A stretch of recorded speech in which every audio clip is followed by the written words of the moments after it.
আসসালামু আলাইকুম। আজকে আমরা গত 2 দিন আগে অনুষ্ঠিত বাংলাদেশ ব্যাংকের অ্যাসিস্ট্যান্ট ডিরেক্টর বা এডি পোস্টের ম্যাথ কোশ্চেনগুলো আমরা সলভ করব। আশা করি আপনাদের ভালো লাগবে। যারা এখন লাইভটা দেখছেন বা পরবর্তীতে এই লাইভের ভিডিওটা দেখবেন, অবশ্যই আপনাদের টাইমলাইনে শেয়ার করে দিবেন এবং পরবর্তীতে যাতে ভিডিওটা বারবার দেখতে পারেন। তো আর কথা না বাড়াই, আমরা চলেন শুরু করি। আমাদের প্রথম প্রশ্নে বলা হয়েছে two pipes fill a tank in 20 and 30 minutes. দুইটা পাইপ দ্বারা 20 মিনিট এবং 30 মিনিটে পানি পূর্ণ করে। A drain empties it in 15 minutes. আরেকটা পাইপ দ্বারা 15 মিনিটে ট্যাঙ্কটি খালি করে। If the tank is half full and the pipe and the drain are open together, how long will it take to fill the tank? যদি ট্যাঙ্কটার অর্ধেক পানি পূর্ণ থাকে তাহলে 3টা পাইপ একত্রে খুলে দিলে ট্যাঙ্কটি পূর্ণ হতে কত সময় লাগবে? এই হচ্ছে প্রশ্ন। এখন দেখেন, 2টা ট্যাঙ্ক দ্বারা পানি পূর্ণ করে আর একটা ট্যাঙ্ক দ্বারা পানি খালি করে। আমরা যদি 3টা ট্যাঙ্কের কাজ একত্রে করি, মানে খুব অল্পতে যদি আমরা লিখতে চাই, তাহলে আমরা এইভাবে লিখতে পারি, the tank fill in 1 minute.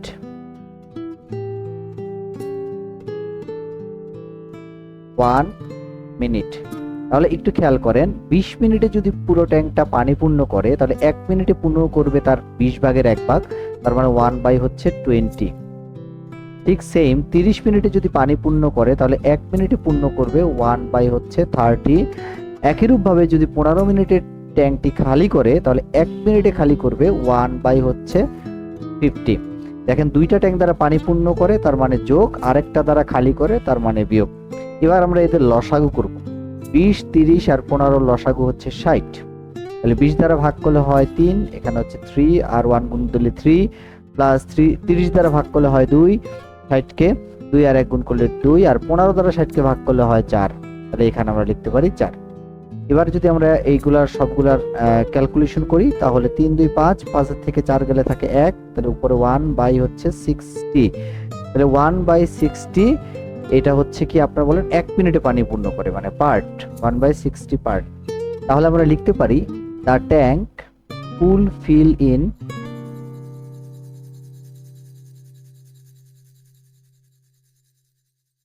60 minute. কেন? 60 ভাগের 1 ভাগ যদি পূর্ণ হতে 1 মিনিট লাগে তাহলে পুরোটা 60 ভাগ হলে পূরণ হতে সময় লাগবে 60 মিনিট, বা এটা উল্টায় দিলে হয়ে যাবে। এখন দেখেন, বলছে ট্যাঙ্কের অর্ধেক পানি পূর্ণ করতে কত সময় লাগবে। এই যে প্রশ্নে বলা হয়েছে the tank is half full together, half ফুল যদি অর্ধেক পূর্ণ থাকে তাহলে বাকি অর্ধেক পূর্ণ করতে কত সময় লাগে? তাহলে আমরা এইভাবে লিখতে পারি 1 মাইনাস হাফ ইকুয়াল হচ্ছে half full fill the tank. Full fill the tank সমান হচ্ছে 60 মিনিট পুরো ট্যাঙ্কটা পানি পূর্ণ হতে লাগে, তার অর্ধেক। অর্ধেক মানে হচ্ছে 1/2, কাটাকাটি করলে হয় 30, তাহলে হচ্ছে 30 মিনিটস। 30 মিনিটস হচ্ছে এই প্রশ্নের উত্তর, অর্থাৎ হচ্ছে সি। আপনি চাইলে এটাকে আরো সংক্ষিপ্ত করে করতে পারবেন। সেটা হচ্ছে, আমরা জানি যে 2টা ট্যাঙ্ক দ্বারা পানি পূর্ণ হচ্ছে, তাই না? তাহলে পানি যদি পূর্ণ হয় তাহলে একটা সূত্র হচ্ছে, একই জিনিস কাজ করতেছে, তাহলে এ ইন্টু বি আর নিচে হচ্ছে এ প্লাস বি। একই কাজ করলে নিচে প্লাস, হ্যাঁ, আর ভিন্ন কাজ করলে মাইনাস। তাহলে আমরা যদি এ আর বি এর যদি ক্যালকুলেশন করি তাহলে এ মানে কি? এ মানে হচ্ছে 30 ইন্টু হচ্ছে 20, আর এখানে হচ্ছে 30 যোগ হচ্ছে 20, মানে এই 2টা ট্যাঙ্কের আর কি, হ্যাঁ, 20, 30 আগে দিলেও সমস্যা নেই। তাহলে এখন দেখেন, আমরা যদি এভাবে করি যে নিচে হচ্ছে 50 আর উপরে হচ্ছে 30 আর ইন্টু হচ্ছে 20, তাহলে এই 0 আর এই 0 কেটে দিই, 5 দ্বারা কাটলে হয় 6, 6 দুগুণে হচ্ছে 12। এই যে 12, এই 12 আবার পরের অংশে সেকেন্ড পার্ট, এটা হলো ফার্স্ট পার্ট, সেকেন্ড পার্টে যদি আমরা এইভাবে করি এ ইন্টু বি আর হচ্ছে এ মাইনাস বি, তাহলে এবার দেখেন এ বলতে কোনটা? এ বলতে হচ্ছে এই যে 15, এই যে বিয়োগ, বিয়োগ মানে হচ্ছে এমটি করে যেটা, তাহলে এখানে এ বলতে 15 মানে বড়টা দিবেন, ইন্টু হচ্ছে বি বলতে 12, আর এখানে হচ্ছে 15 মাইনাস হচ্ছে 12। তাহলে নিচে লিখতে পারি আমরা 15 ইন্টু হচ্ছে 12 আর নিচে হচ্ছে 3, 3 দ্বারা কাটলে হচ্ছে 5, আর 5 12 হচ্ছে 60। তাহলে 60 হচ্ছে কি পুরো ট্যাঙ্কটা পানি পূর্ণ হতে সময় লাগে। তাহলে অর্ধেক যদি হাফ যদি পূর্ণ হতে সময় লাগবে 60 ইন্টু হচ্ছে হাফ, তাহলে 60 ইন্টু হাফ হচ্ছে 30। তাহলে 30 মিনিট হচ্ছে এই প্রশ্নের উত্তর। আশা করি আপনারা বুঝতে পেরেছেন। চলেন পরের প্রশ্নটা সলভ করি।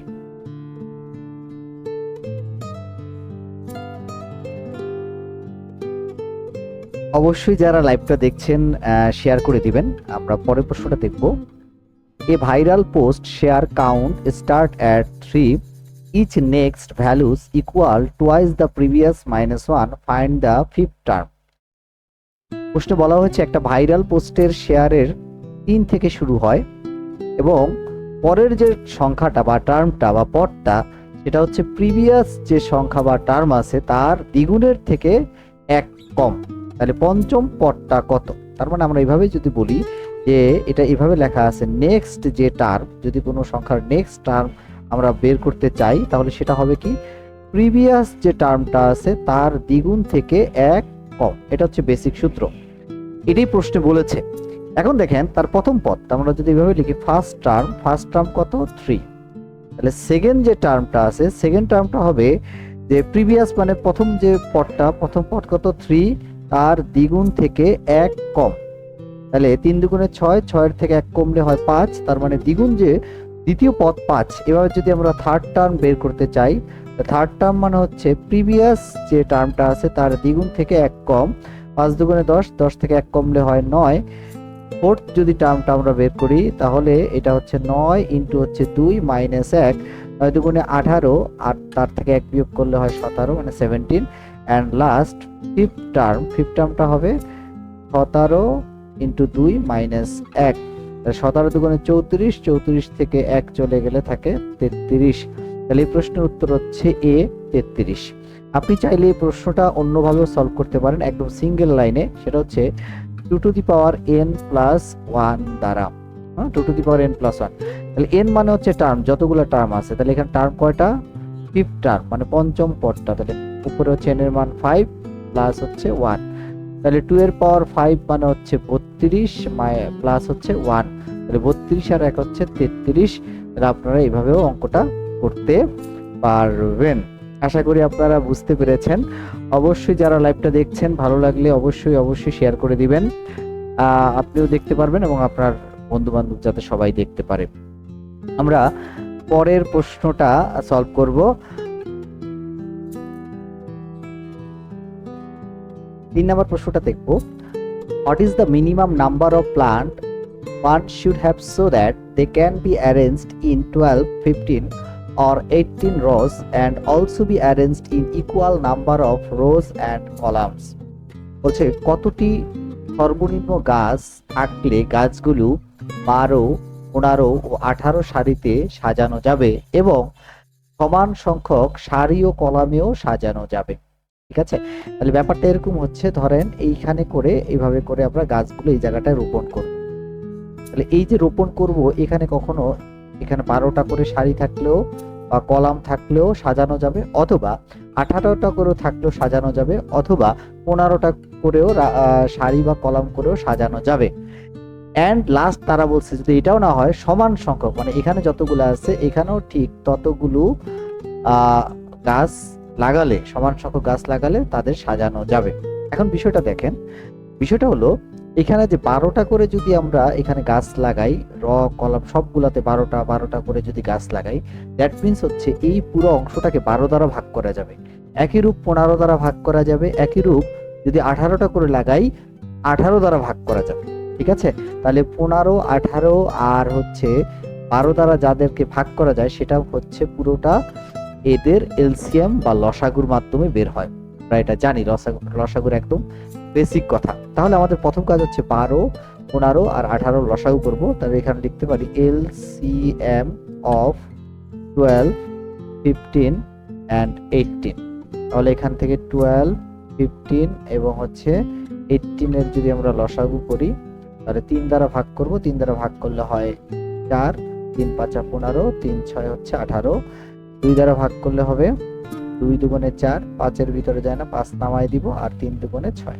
এবার আমরা অতএব লিখতে পারি এলসিএমটা কি, 2 কয়টা, একটা 2টা, তাহলে এখানে 2 এর স্কয়ার। ঠিক একই রূপ ভাবে লিখতে পারি 3 কয়টা, একটা 2টা, তার মানে 3 এর স্কয়ার। এবং 5 কয়টা, 5 হচ্ছে একটা। এবার গুণ করলে এখানে দাঁড়াবে, একটু খেয়াল করেন, 4 ইন্টু হচ্ছে 9 ইন্টু হচ্ছে 5। তাহলে 5 নং 45, 4 45 হচ্ছে 180। তাহলে এই 180 মানে কি দেখেন, 180 কে 12 দ্বারা ভাগ করা যায়, 15 দ্বারা ভাগ করা যায় এবং 18 দ্বারাও ভাগ করা যায়। 180 অপশনে আছে। কিন্তু প্রশ্নের পরের অংশটা একটু খেয়াল করেন সবাই। প্রশ্নের পরের অংশটা কি বলছে? প্রশ্নের পরের অংশটা বলছে and also be arranged equal number. Equal number মানে হচ্ছে এই যে জায়গাটা আমরা গাছ লাগাবো মানে হচ্ছে এখানে রয়ে যে কটা গাছ লাগাবো কলামেও সেম কয়টা গাছ লাগাবো। তার মানে র আর কলাম যদি সমান হয় সেটা হয় বর্গ, কিন্তু এই 180 তো বর্গ না। আরো সহজ করে বোঝার জন্য আমরা যেটা করতে পারি সেটা হচ্ছে এরকম, একটু ভালো করে তাকান। এখানে 2 এর স্কয়ার, তার মানে 2 দুইটা আছে, এই 4 হচ্ছে বর্গ। 3 এর স্কয়ার, 3 দুইটা আছে, 9 হচ্ছে বর্গ। তার মানে এগুলো বর্গ আকারে সাজানো যায়। কিন্তু 5 আছে একটা, তার মানে 5 এর বর্গ নাই। তার মানে আরেকটা যদি 5 গুণ করি তখনই সেটা বর্গ আকারে সাজানো যাবে, পাশাপাশি 12, 15 আর 18 দ্বারাও বিভাজ্য হবে। তাহলে এখন করণীয় কি? করণীয় হচ্ছে যদি আমরা পারফেক্ট স্কয়ারে করতে চাই, তাহলে পারফেক্ট স্কয়ার এভাবে যদি আমরা লিখি পারফেক্ট স্কয়ার, তাহলে এইখানে 180 সাথে একটা 5 মিসিং আছে, এই 5টা গুণ করে দিব। তাহলে 180 আর 5 যদি গুণ করি তাহলে হয় 900। তাহলে এই প্রশ্নের উত্তর হচ্ছে হলো 900 অর্থাৎ বি। আশা করি আপনারা বুঝতে পেরেছেন। আপনাদের কেমন লাগছে একটু কমেন্টে জানাবেন, আর না বুঝলেও কমেন্টে জানাবেন। আমরা চেষ্টা করবো অ্যান্সার দেওয়ার জন্য, রিপ্লাই দেওয়ার জন্য। আর যারা লাইভটা দেখছেন অবশ্যই শেয়ার করে দিবেন। পরের প্রশ্নটা আমরা দেখি। 4 নাম্বার প্রশ্নটা দেখবো। A lift serves floor 1 through 16 moving 1 floor every 12 second.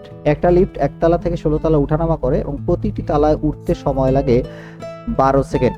It waits 48 seconds at both end point. প্রত্যেকটি শেষ প্রান্তে 48 সেকেন্ড করে অপেক্ষা করে। It can complete how many round trips from 9 AM to 3:20 PM। সকাল 9টা থেকে দুপুর 3টা 20 মিনিট পর্যন্ত কতগুলো রাউন্ড ট্রিপ দিতে পারবে? এখন এই রাউন্ড ট্রিপ দেওয়ার জন্য আমাদের যে জিনিসটা দেখতে হবে, আগে দেখতে হবে যে সকাল 9টা থেকে দুপুর 3টা 20 মিনিট পর্যন্ত কত সময় লাগে। তাহলে আমরা এখানে আমরা বলতে পারি টোটাল টাইম। টোটাল টাইম দেখেন 9টা থেকে 3টা পর্যন্ত হচ্ছে 6 ঘন্টা 6 আওয়ার, আরো প্লাস হচ্ছে 20 মিনিট। তাহলে আমরা এইটাকে যদি যেহেতু সেকেন্ডে আছে সেকেন্ডে রূপান্তর করি, তাহলে আমরা জানি 1 ঘন্টা সমান হচ্ছে 3600 সেকেন্ড। তাহলে 6 ঘন্টা মানে 6 × 3600 প্লাস হচ্ছে 20 মিনিট। এই যে 20 মিনিট এটাকেও যদি সেকেন্ডে করি তাহলে 1 মিনিট মানে 60 সেকেন্ড, 20 মিনিট মানে হচ্ছে 20 × 60। তাহলে গুণ যদি করি, গুণ করলে এখানে হচ্ছে 3600 মানে 600 600 6 36 6 হাতে থাকে 3 318 আর 3 হচ্ছে 21 আর প্লাস হচ্ছে 6 দুগুণে হচ্ছে 12 আর এখানে হচ্ছে 00। তাহলে 21600 আর হচ্ছে 1200 যোগ করলে হয় 22800 সেকেন্ড। এই 22800 সেকেন্ড হচ্ছে টোটাল সময় লাগবে। এখন আমরা যদি একটু খেয়াল করি, এটা ধরেন একটা লিফট, ঠিক আছে, এটা একটা লিফট। তাহলে এটা হচ্ছে তার ফার্স্ট ফ্লোর, এই ফার্স্ট ফ্লোর, এটা ধরেন সেকেন্ড ফ্লোর, এর পরেরটা ধরেন থার্ড ফ্লোর, এভাবে করে ধরেন এটা হচ্ছে লাস্ট 16 ফ্লোর মানে 16 নাম্বার ফ্লোর, এটা থার্ড ফ্লোর। এখন এই যে ফার্স্ট ফ্লোর থেকে যদি সেকেন্ড ফ্লোরে আমরা যাই, ফার্স্ট ফ্লোর থেকে সেকেন্ড ফ্লোরে যেতে সময় লাগবে 12 সেকেন্ড। ঠিক একই রূপভাবে এখানেও লাগবে 12 সেকেন্ড থার্ড ফ্লোরে যেতে। তাহলে আমরা বলতে পারি যে প্রতিটা তলায় যদি 12 সেকেন্ড লাগে তাহলে 16তম তলায় যাওয়ার পর আর উপরে উঠবে না। যেহেতু উপরে উঠবে না তাহলে 16 তলা হচ্ছে লাস্ট তলা। যেহেতু এটা ইন পয়েন্ট, এখানে যে লিফটটি 48 সেকেন্ড অপেক্ষা করবে। আচ্ছা, এরপরে দেখেন আবার যখন নামবে তখন ঠিক ফার্স্ট ফ্লোরও সে সেম এই লিফটটা 48 সেকেন্ড অপেক্ষা করবে। গেল। এখন দেখেন প্রথম তালা থেকে যদি আমি 16 তালা পর্যন্ত উঠি তাহলে এই যে 12 সেকেন্ড করে যে সময় লাগবে, যেহেতু 16 তালা লাগবে না তাহলে মাঝে আরো এভাবে করে 4 5 6 করতে করতে 15 মানে 15টা তালা পর্যন্ত তার 12 সেকেন্ড সময় লাগবে। তাহলে আমরা বলতে পারি যে উঠতে লাগবে 15টা তালা, যেই তালায় 12 সেকেন্ড করে সময় লাগবে, আবার ঠিক নামতেও 15টা তালা অতিক্রম করবে যেখানে 12 সেকেন্ড সময় লাগবে। যেহেতু এখানে আসার পর ফার্স্ট ফ্লোরে আবার উপর থেকে নিচে আসলে আর নামবে না, তার মানে এটাই লাস্ট ফ্লোর। এই কারণে আমরা বলতে পারি 15 তালা মানে 30 তালা। তাহলে 30 তালায় প্রত্যেকটা 12 সেকেন্ড করে সময় নিবে। তাহলে রাউন্ড ট্রিপে কত সময় লাগবে? রাউন্ড ট্রিপ টাইম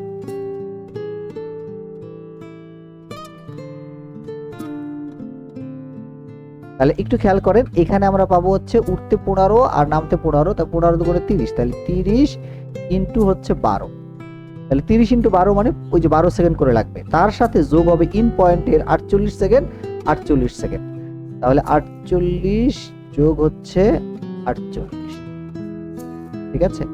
তাহলে আমরা যোগ করি, এখানে হচ্ছে 3 12 36 মানে 360 যোগ হচ্ছে 96, তাহলে এটা যোগ করলে হয় 93 আর 360 মানে 456 সেকেন্ড, ঠিক আছে। তাহলে প্রত্যেকটা রাউন্ড ট্রিপে সময় লাগবে 456 সেকেন্ড। তাহলে এবার আমার বলছে কি কতগুলা রাউন্ড ট্রিপ, অর্থাৎ number of round trip, number of round trip. একটু খেয়াল করেন, ঐকিক নিয়ম যদি করি 456 সেকেন্ডে রাউন্ড ট্রিপে একটা, তাহলে 1 সেকেন্ডে কম, 1 সেকেন্ডে কম হলে উপরে 1 নিচে হচ্ছে 456, আর এই যে এখানে টোটাল টাইম হচ্ছে 22,800, তাহলে 22,800 সেকেন্ডে কতগুলা রাউন্ড ট্রিপ দিবে, তাহলে ইনটু হচ্ছে 22,000 কত বলেন 800। তাহলে দেখেন 228 দুগুণে 456, তাহলে এখানে হচ্ছে 1 আর এখানে ডাবল জিরো, যেহেতু 228 দুগুণে 456, আর এইখানে হচ্ছে 2 বার, কারণ 228 দুগুণে 456 আবার 2 দ্বারা ভাগ করলে হয় 50। তাহলে এই প্রশ্নের উত্তর হচ্ছে 50টা রাউন্ড ট্রিপ, অর্থাৎ হচ্ছে সি। আশা করি আপনারা বুঝতে পেরেছেন, অঙ্কটা অনেক সহজই ছিল, ক্যালকুলেশন দেখে ভয় পাবেন না, ফাস্ট করে করবেন। কেমন বুঝতে পারছেন কিনা একটু জানাবেন আপনারা। পরের প্রশ্নটা যাব, তার আগে কেমন লাগছে আপনারা একটু জানান কমেন্টে। 5 নম্বর প্রশ্নটা দেখব। প্রশ্নে বলা হয়েছে what should be the ratio of sugar in a mixture costing BDT 50 per kg and BDT 55 per kg such that there will be 10% profit if the mixture is sold for BDT 60 per kg। অর্থাৎ প্রশ্নে বলা হয়েছে যে 50 টাকা KG দরে এবং 55 টাকা KG দরে চিনি কি পরিমাণ মেশালে 60 টাকা কেজি দরে বিক্রি করলে 10% লাভ হবে, ঠিক আছে। এটা হলো প্রশ্ন। যেহেতু এটা মিক্সচারের অঙ্ক, মিক্সচারের অঙ্কগুলোর সবচেয়ে বেস্ট যে অ্যাপ্রোচটা সেটা হচ্ছে এলিগেশন মেথড।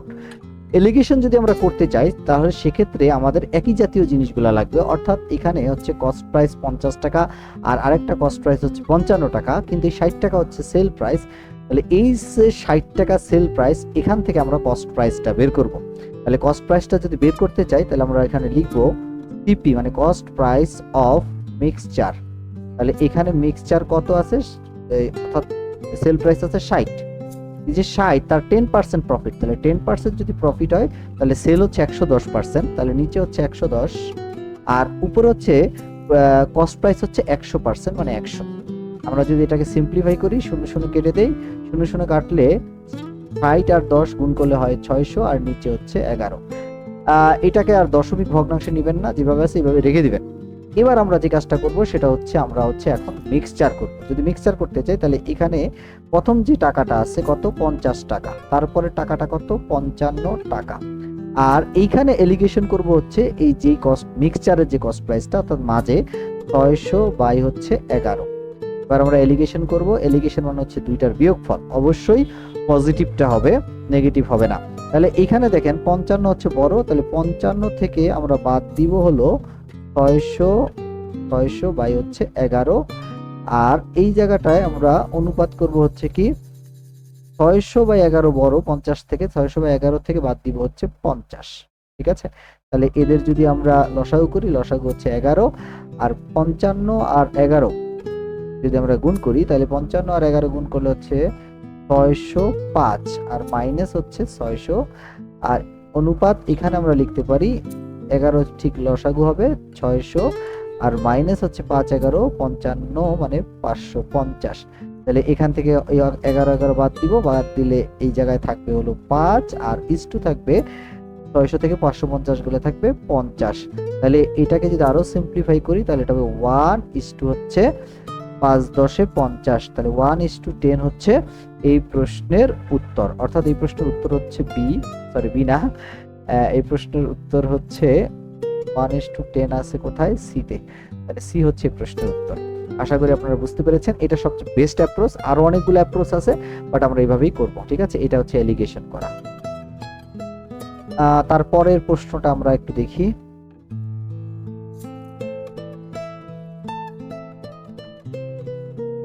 যারা লাইভটা দেখছেন অবশ্যই লাইভটা শেয়ার করে দিবেন, আপনারা টাইমলাইনে রেখে দিবেন, পরবর্তীতে বারবার পজ দিয়ে দেখতে পারবেন। তো আমরা 6 নম্বর প্রশ্নের দিকে তাকাই। 6 নম্বর প্রশ্নে বলা হয়েছে in triangle ABC the external bisectors of the angle B and C intersects at point O. প্রশ্নে বলা হয়েছে এবিসি ত্রিভুজের বিকোণ ও সিকোণের বহিঃসমদ্বিখণ্ডক পরস্পর ও বিন্দুতে ইন্টারসেক্ট করে বা মিলিত হয়। If angle A is 90 degree, যদি এ কোণ 90 ডিগ্রি হয়, then the measure of the angle B O C কোণের মান কত? আমরা একটা চিত্র যদি আঁকি, চিত্রটা হচ্ছে এরকম যে এবিসি একটা ত্রিভুজ বা ট্রায়াঙ্গেল। এই এবিসি ত্রিভুজের প্রশ্নে বলা হয়েছে এ কোণ মানে হচ্ছে 90 ডিগ্রি। এরপরে আরো বলা হয়েছে যে বি কোণ এবং সি কোণের বহিঃসমদ্বিখণ্ডক, তাহলে এখান থেকে একটা বহিঃকোণ, এখান থেকে ঠিক একটা বহিঃকোণ, তাদের সমদ্বিখণ্ডক মিলিত হবে। কোথায় মিলিত হবে? ও বিন্দুতে। তাহলে ও বিন্দুতে মিলিত হওয়ার পর একটা কোণ উৎপন্ন হয়, এই কোণটা হচ্ছে পি ও সি, আর এই কোণের মান বের করতে বলেছে। এক্ষেত্রে একটা জিনিস মনে রাখতে হবে যে কোনো ত্রিভুজের যদি বহিঃসমদ্বিখণ্ডক যেখানে মিলিত হয় আর সেখানে যে কোণটা উৎপন্ন হয় সেই কোণটা হবে 90 ডিগ্রি থেকে তার বিপরীত কোণের অর্ধেক বিয়োগ করলে যা হবে তার মানের সমান। অর্থাৎ এই যে বি ও সি কোণ, এই কোণটা হবে বি ও সি সমান হবে 90 ডিগ্রি মাইনাস তার বিপরীত কোণ কত? এ কোণ। তাহলে এ কোণের অর্ধেক বিয়োগ করলে যা হবে তার সমান। তাহলে এখান থেকে আমরা বলতে পারি 90 মাইনাস এ কোণ মানে হচ্ছে 90 ডিগ্রি বাই 2, তাহলে 90 মাইনাস হচ্ছে 45 ডিগ্রি আর ইকুয়াল হচ্ছে 45 ডিগ্রি। তাহলে বি ও সি এই কোণের মান হচ্ছে ডি, অর্থাৎ 45 ডিগ্রি। আশা করি আপনারা বুঝতে পেরেছেন। একটু কমেন্টে জানাবেন ক্লিয়ার কিনা। তাহলে এক্ষেত্রে এই বিষয়টা মনে রাখতে হবে আর কি। হ্যাঁ, তাহলে বি ও সি মানে হচ্ছে 90 মাইনাস এ কোণ ডিভাইডেড বাই 2। আর যদি এখান থেকে আমরা কোণটা আঁকতাম, অর্থাৎ এভাবে যদি হইতো, অন্ত সমদ্বিখণ্ডক যদি হইতো, ইন্টারনাল বাইসেক্টরস যদি হতো, তাহলে এটা মাইনাস হতো না, এটা হতো প্লাস। একটু জানাবেন কমেন্টে বুঝতে পেরেছেন কিনা। আমরা পরের প্রশ্নটা দেখি কি আছে।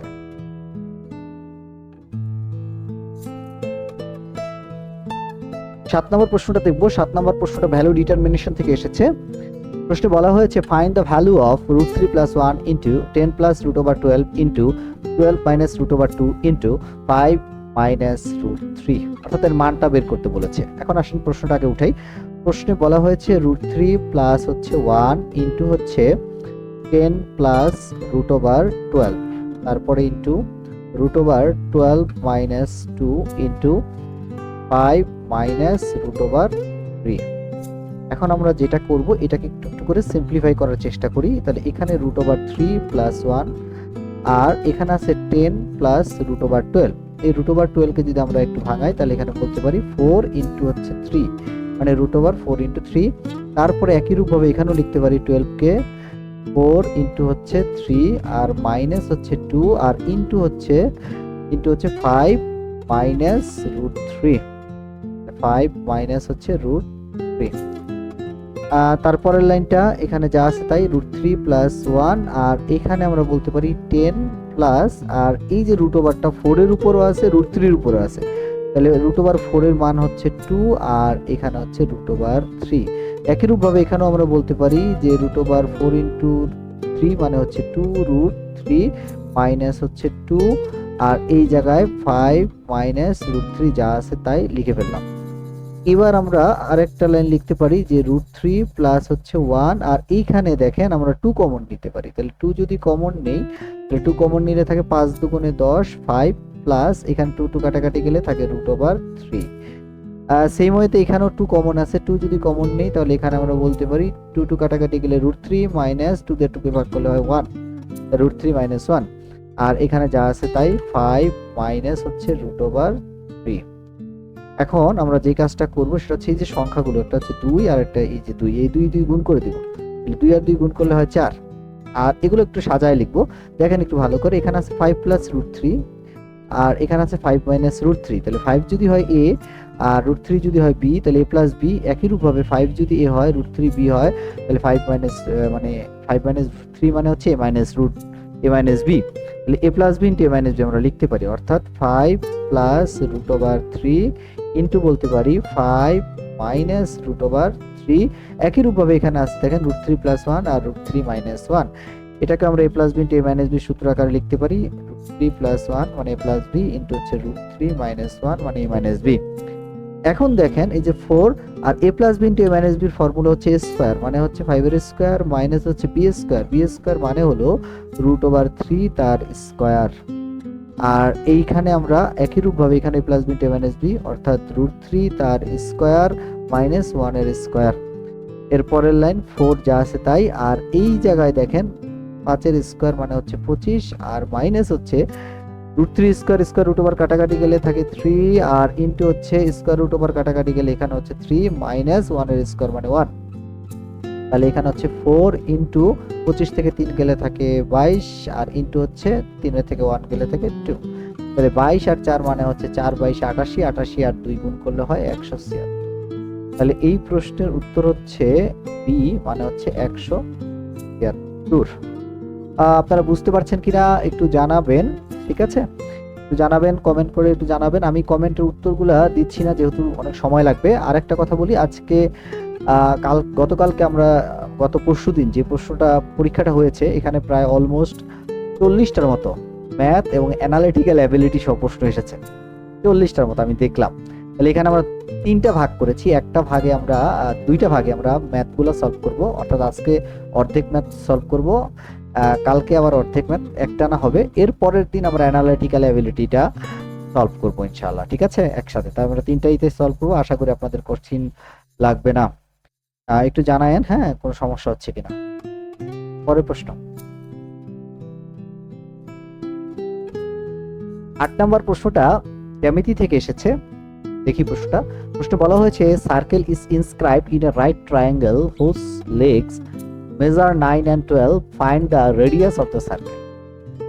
একটা সমকোণী ত্রিভুজের 2টা বাহুর দৈর্ঘ্য দেওয়া আছে 9 এবং 12, এবং এই সমকোণী ত্রিভুজের ভেতরে একটা বৃত্ত বা সার্কেল ইনস্ক্রাইব করা আছে, তাহলে ওই বৃত্তের রেডিয়াস বা ব্যাসার্ধ কত? আমরা যদি একটা কাজ করি, আমরা যদি এখান থেকে একটা সমকোণী ত্রিভুজ আঁকি, এই যে সমকোণী ত্রিভুজ তার ভেতরে একটা বৃত্ত আছে, ভেতরে একটা বৃত্ত। এখন এই বৃত্তের রেডিয়াস মানে ব্যাসার্ধ, এই যে আর এর মানটা আমাদের বের করতে বলেছে। আর কি কি তথ্য দেওয়া আছে? 2টা বাহু দেওয়া আছে, একটা হচ্ছে 9 আর একটা হচ্ছে 12, ঠিক আছে? এই 2টা বাহুর দৈর্ঘ্য দেওয়া আছে, আমাদের বের করতে বলছি আর এর মান। এখন দেখেন ইনস্ক্রাইব রেডিয়াস যদি আমাদের বের করতে হয় বা তার মান বের করতে হয়, তাহলে আমাদের হাইপোটেনাসের মানটা জানতে হবে, অতিভুজের মানটা, মানে এই অতিভুজের মানটা আমাদের আলাদা করে বের করতে হবে, আমরা তো জানি না। তাহলে সেক্ষেত্রে আমরা জানি হাইপোটেনাস, অর্থাৎ হাইপোটেনাস মানে হচ্ছে রুট ওভার পারপেন্ডিকুলার স্কয়ার আর যোগ হচ্ছে বেস স্কয়ার, মানে হচ্ছে লম্ব স্কয়ার যোগ হচ্ছে ভূমি স্কয়ার। তাহলে এখান থেকে যদি আমরা 9 এর স্কয়ার মানে হচ্ছে 81 আর 12 এর স্কয়ার মানে হচ্ছে 144, দুইটা যোগ করলে হয় রুট ওভার হচ্ছে কত 25 225, তাহলে ইকুয়াল 15। তাহলে হাইপোটেনাসের মান হচ্ছে 15। এখন আমাদের যেটা বের করতে হবে সেটা হচ্ছে ইনস্ক্রাইব রেডিয়াস। তাহলে ইনস্ক্রাইব রেডিয়াসের যদি মান আমরা বের করতে চাই, এটা একটা ফর্মুলা আছে, ফর্মুলাটা হলো যে perpendicular plus base minus hypotenuse by 2, মানে লম্ব যোগ ভূমি বিয়োগ হচ্ছে অতিভুজ। তাহলে এখান থেকে আমরা লম্ব কত, লম্ব বা পারপেন্ডিকুলার যদি বলি তাহলে 9 প্লাস বেস কত, বেস হচ্ছে 12 মাইনাস হাইপোটেনাস কত 15 ডিভাইডেড বাই কত 2। তাহলে এখানে 9 আর 12 মানে হচ্ছে 21 মাইনাস হচ্ছে 15 আর ভাগ হচ্ছে 2, 21 থেকে 15 গেলে 6 ভাগ 2 ইকুয়াল হচ্ছে 3। তাহলে এই প্রশ্নের উত্তর হচ্ছে মানে ইনস্ক্রাইব রেডিয়াসের মান হচ্ছে 3। আশা করি আপনারা বুঝতে পেরেছেন। এই তথ্যগুলা বেসিক ক্লাসে জেনে তারপরে করলে দেখেন পারা যাবে। এগুলো খুব ব্যাংকে প্রশ্নগুলো সবসময় স্মার্ট করে, আর বাংলাদেশ ব্যাংকে তো অবশ্যই করে, আর প্রাইভেট ব্যাংকে আরো স্মার্ট করে আর কি। আইবিএ যে প্রশ্নগুলো টেক করে সেগুলো আরো অনেক সুন্দর। চলেন আমরা পরের প্রশ্ন।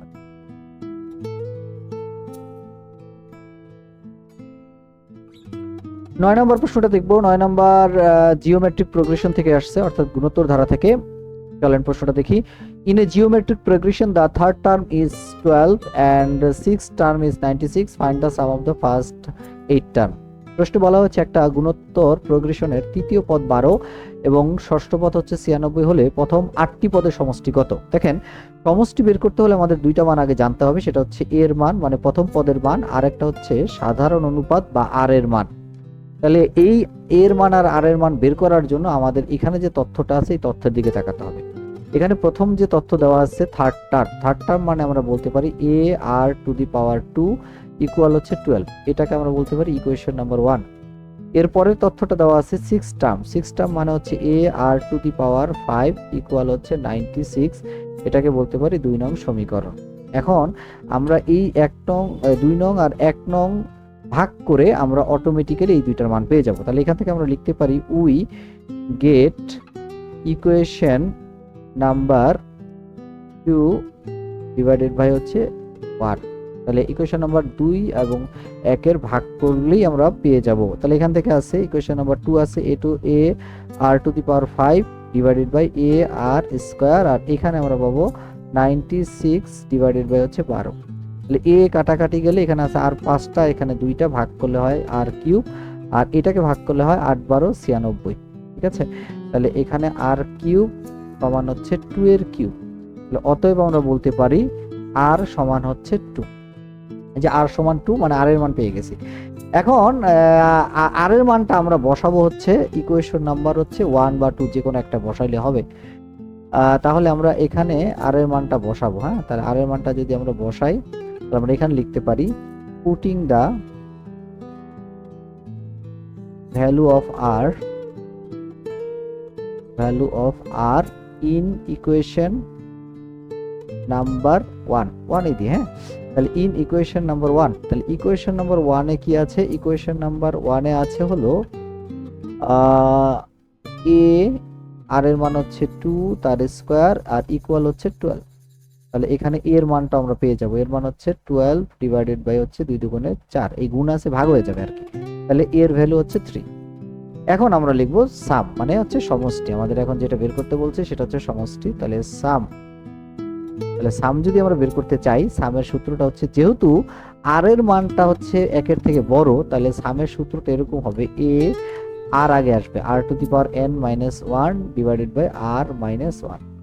তাহলে এখানে এর ভ্যালু কত? এর ভ্যালু হচ্ছে 3 ইন্টু আর এর ভ্যালু কত? আর এর ভ্যালু 2, আর n মানে হচ্ছে পদ সংখ্যা মানে প্রথম 8টা পদ। তাহলে এখানে n এর মান হচ্ছে 8 আর মাইনাস হচ্ছে 1, আর এখানে আমরা বলতে পারি 2 মাইনাস 1। তারপরের লাইন হচ্ছে 3 আর ইন্টু হচ্ছে 2 এর পাওয়ার হচ্ছে 8, 2 এর পাওয়ার 8 মানে হচ্ছে 256। তাহলে 200 কত? 56 মাইনাস 1 আর এখানে হচ্ছে 1। তাহলে এরপরে লিখতে পারি 3 ইন্টু হচ্ছে 255। তাহলে 3 ইন্টু 255 যদি আমরা গুণ করি তাহলে 3 5 15 5 হাতে থাকে 1, 3 5 15 আর 1 16 6 হাতে থাকে 1, 3 দুগুণে 6 আর 1 7, 765। তাহলে এই প্রশ্নের উত্তর হচ্ছে বি মানে হচ্ছে 765। এগুলা মেন্টালিও সলভ করা যায়, এটার জন্য একটু বেসিক আলোচনা দরকার, এই কারণে আমরা এইভাবেই দেখালাম না, খুবই ফাস্ট করা যায়। অল্টারনেটিভ অনেক ওয়ে আছে, আরো 2টা ওয়ে আছে অল্টারনেটিভ এগুলো সলভ করার জন্য। যেহেতু আমরা এই প্রক্রিয়ায় করি গতানুগতিক, এই কারণে আমরা এইভাবেই দেখালাম আপনাদের। আশা করি আপনারা বুঝতে পেরেছেন, তবে চেষ্টা করবেন ভিন্ন ভিন্ন আঙ্গিকে অঙ্কগুলোকে শেখার। হ্যাঁ, তাহলে চাকরি পরীক্ষা এগুলো কাজে লাগবে বেশি। যাই হোক, আমরা পরের প্রশ্নে যাব। আমাদের আজকের ক্লাসের লাস্ট কোশ্চেন অর্থাৎ 10 নম্বর প্রশ্ন দেখব।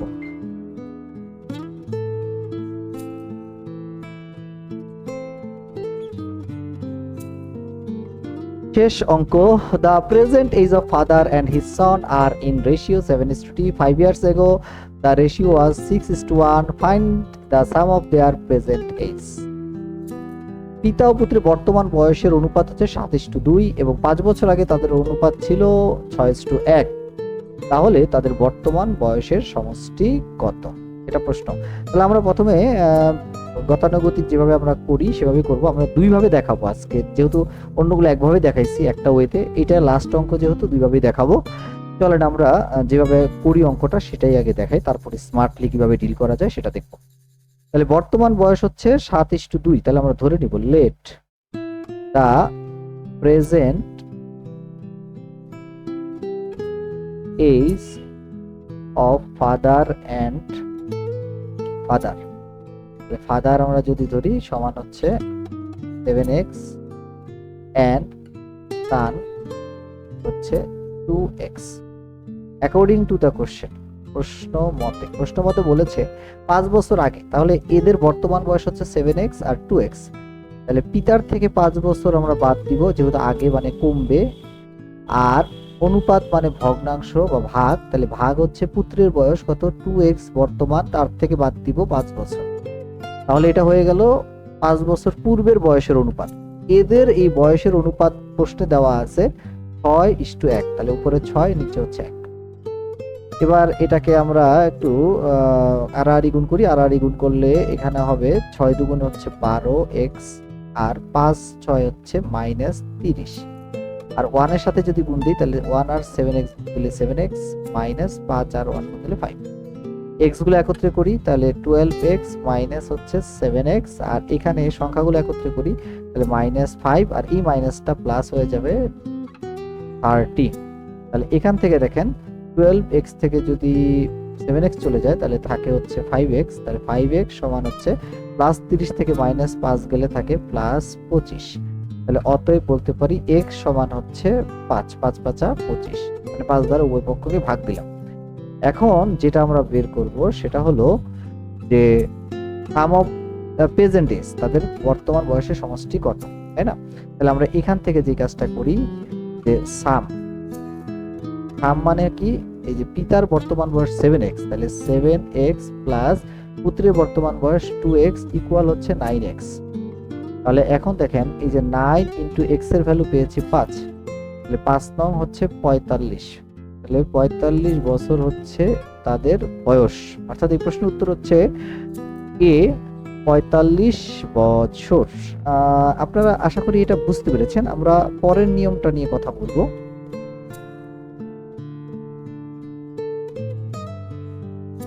আমরা পরে যে অ্যাপ্রোচটা করব সেটা হচ্ছে রেশিও অ্যাপ্রোচ। আসেন রেশিও অ্যাপ্রোচটা একটু দেখি। কঠিন না, খুবই সহজ একটাই, এখান থেকে দেখে দেখে করলেই হয়ে যাবে। দেখেন প্রথমে দেওয়া আছে 7:2, মানে প্রেজেন্ট রেশিও, যেটা বয়সের রেশিও আর কি। তাহলে আমরা এখানে লিখতে পারি প্রেজেন্ট রেশিও। দেখেন এখন লিখবেন, কিন্তু পরীক্ষার হলে তো আর এত কিছু লেখার দরকার নেই পিলিতে, হ্যাঁ। তাহলে প্রেজেন্ট রেশিও হচ্ছে 7:2, আর পাস্ট রেশিও হলো 6:1, মানে এটা 5 বছর আগে, খেয়াল করবেন কিন্তু 5 বছর আগে। তাহলে এখন আমরা যে কাজটা করব সেটা হলো এদের যে রেশিও প্রোডাক্ট, মানে তাদের রেশিও পার্থক্যটা করার জন্য আমাদের যে কাজটা করতে হবে আর গুণ করতে হবে। এই যে এটার সাথে এটা আর এটার সাথে এটা, খেয়াল করবেন। তাহলে 6 দুগুণে কত বলেন 12, আর মাইনাস হচ্ছে 7। তাহলে আমরা এখানে লিখতে পারি ডিফারেন্স, হ্যাঁ, ডিফারেন্স প্রোডাক্ট। একটু সংক্ষিপ্ত করে লিখলাম। ডিফারেন্স প্রোডাক্টটা হচ্ছে 5 ইউনিটস। ওকে, এইবার আমরা যে কাজটা করব, এবার 5 বছর আগে যে তাদের এজটা ছিল 6:1, তাহলে এই যে 5 ইউনিটস করে প্রত্যেকটা প্রোডাক্টের গুণফলগুলো আমরা করব 5 বছর আগে। তাহলে আমরা এখান থেকে যে কাজটা করব, ডিফারেন্স অফ এজ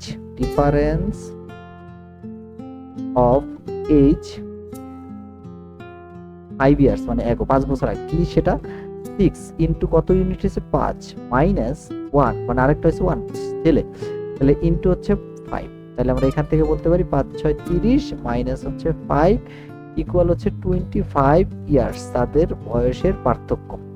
কয় বছর? 5 বছর আগে। এই যে 25 ইয়ার্স, এটা মানে হচ্ছে 5 ইউনিট। অতএব লিখতে পারি 5 ইউনিটস সমান কত বলেন 25 ইয়ার্স। অতএব 1 ইউনিটস মানে হচ্ছে 5 ইয়ার্স। ঠিক আছে, 1 ইউনিট মানে হচ্ছে 5 ইয়ার্স। তাহলে এই 1 ইউনিট যদি 5 ইয়ার্স হয়, তাহলে এখানে দেখেন 7 এর সাথে 1 আছে, 2 এর সাথে 1 আছে, তাহলে এবার সাম। তাহলে অতএব সাম হচ্ছে টোটাল ইউনিট কত, 7 প্লাস হচ্ছে 2 আর ইনটু হচ্ছে হলো 5। তাহলে 7 আর 2 হচ্ছে 9 ইনটু 5, 5 নং হচ্ছে 45। তাহলে এদের সমষ্টি হচ্ছে 45 বছর হচ্ছে বর্তমান বয়সের সমষ্টি। এই হচ্ছে কথা। এগুলো কয়েকবার করলে, আলোচনা করলে এগুলো আপনারা পারবেন, বাট আপনাদের দুইভাবেই দেখালাম। আশা করি আপনারা বুঝতে পেরেছেন। তো সকলে ভালো থাকবেন। আগামী কালকে আমরা পরের পার্ট অর্থাৎ 11 থেকে 20 পর্যন্ত এগুলো আরো সুন্দর সুন্দর অঙ্ক, অনেক দারুণ অঙ্ক ইনশাল্লাহ সেগুলো সলভ করব। তো সকলে ভালো থাকেন, লাইভটা অবশ্যই শেয়ার করে দিবেন। আসসালামু আলাইকুম।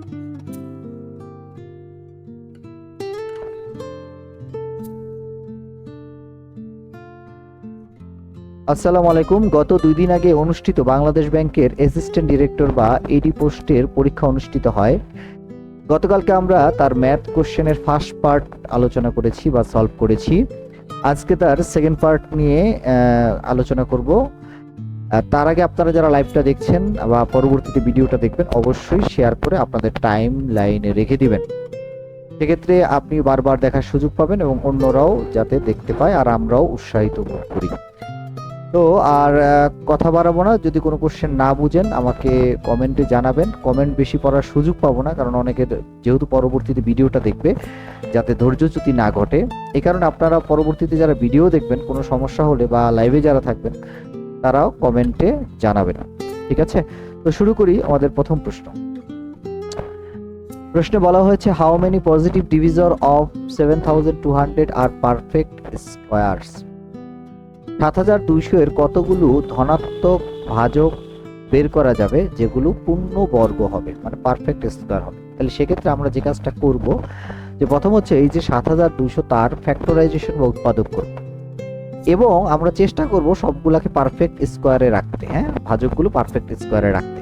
তাহলে সেক্ষেত্রে আমরা যদি এভাবে লিখি 7200, এখন দেখেন এমন সংখ্যা দিয়ে ভাগ করার চেষ্টা করবেন যেগুলো পারফেক্ট স্কোয়ার হয়। আমি একটা উদাহরণ দিই, পারফেক্ট স্কোয়ার কোনগুলো, যেমন 1, 1-এর পরে 4 মানে 2 দুগুণে 4, 4 একটা পারফেক্ট স্কোয়ার, 9 একটা পারফেক্ট স্কোয়ার, 16 একটা পারফেক্ট স্কোয়ার।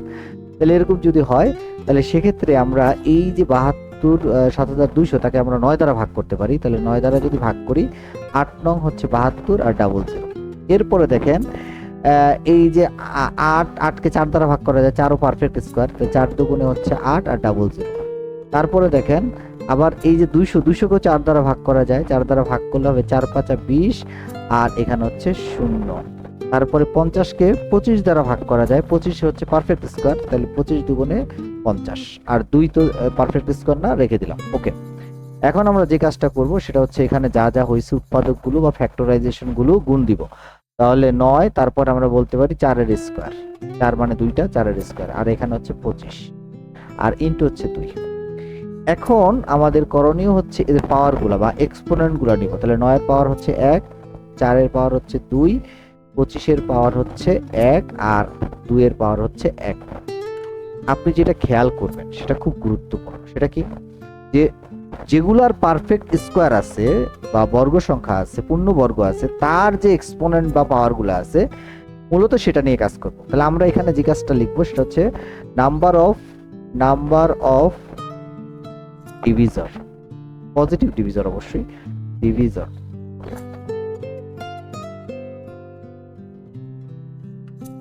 তো নাম্বার অফ ডিভিজর যদি বের করতে চাই, তাহলে এই যে 9 পারফেক্ট স্কোয়ার, তার পাওয়ার কত, 1। তাহলে আমরা জানি যে এক্সপোনেন্ট যা হবে তার সাথে 1 যোগ করে দেব, 1 যোগ 1 ইনটু, তারপরে এক্সপোনেন্ট 2 যোগ 1 ইনটু, তারপরে 25 তার পাওয়ার হচ্ছে 1 যোগ 1, আর এইটা যেহেতু পারফেক্ট স্কোয়ার না, এটা বাদ।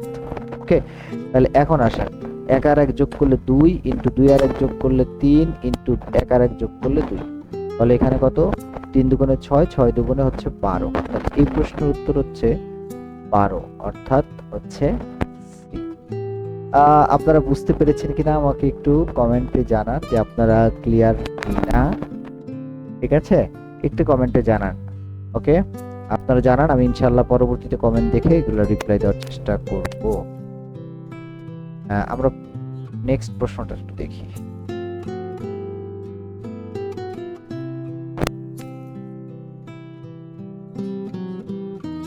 12 নম্বর প্রশ্নটা দেখি।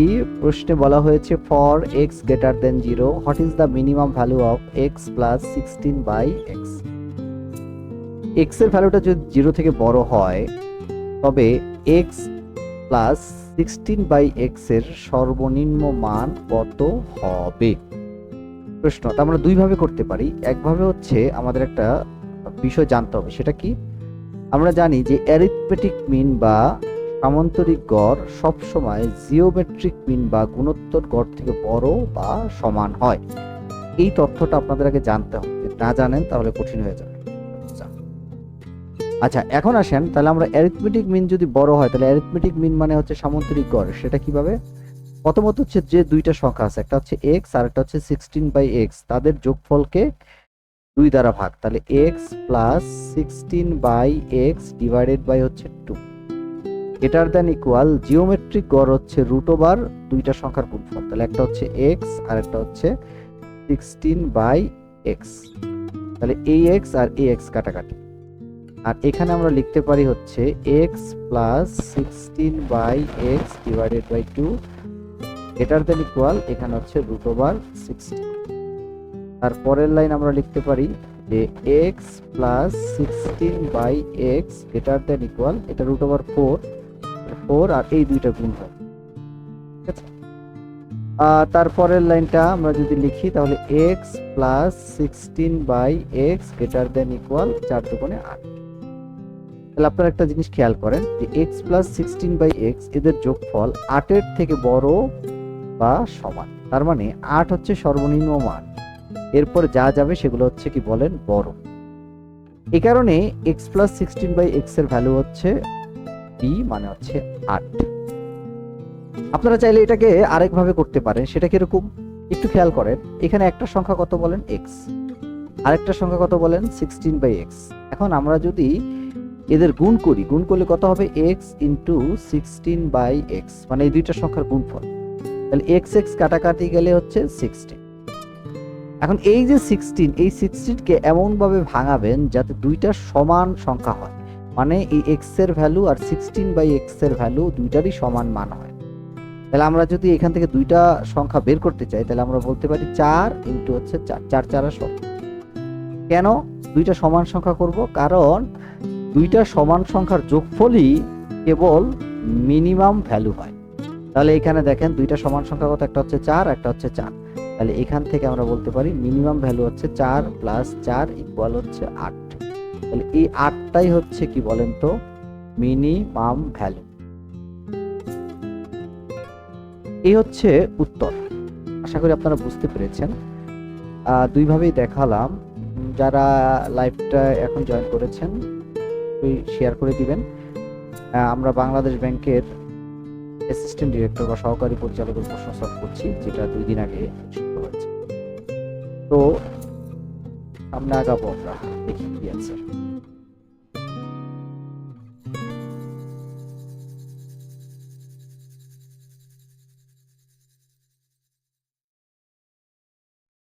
তেরো নম্বর প্রশ্নটা দেখবো। 13 নম্বর প্রশ্নে বলা হয়েছে cistern is normally filled in 6 hours but a leak make it take 8 hours.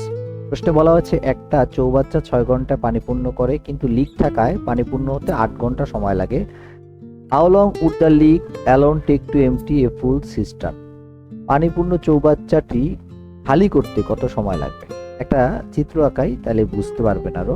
ধরেন এটা একটা চৌবাচ্চা, তাহলে এই চৌবাচ্চাটা পানি পূর্ণ হতে সময় লাগে ধরেন 6 ঘন্টা, 6 আওয়ার।